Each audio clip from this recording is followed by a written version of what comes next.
saaka abaarashantii iyo barkii subaxnimo cutubyo ka tirsan ciidanka xoogga dalka Soomaaliyeed gaar ahaan ciidanka sida gaarka u tababaran Kumaandooska Gorgor ayaa howlgal amni xaqiijin ka sameeyay magaalo xeebeedka Gandarshe ee gobolka Shabeellaha Hoose.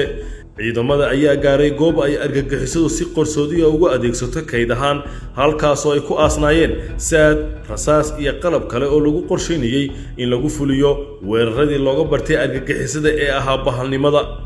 intuu howlgalku socdo ciidamadu waxay la wareegeen goob ay argagixisadu muddo ku dhumaalaysanayeen kuna taala agagaarka warta Abuukar Waare.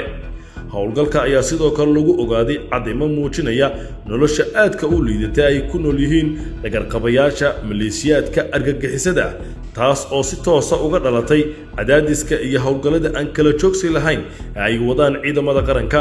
oobihii ay ka carareen argagixisada ayaa waxa loogu tagay haraadiga waxyaabaha ay cuni jireen oo ay ka mid ahaayeen diidiin iyo kashiito taas oo muujinaysa xaaladda nololeed ee aadka u liidato ee ay ku sugan yihiin dhagarqabayaashan. sidoo kale waxa la helay waxyaabaha ay isku dardareen oo ay maleeshiyaadka argagixisada u isticmaali jireen sida maandooriyaha taas oo muujinaysa isku daygooda ah inay uga baxsadaan cadaadiska nololeed iyo midka amni ee saaran.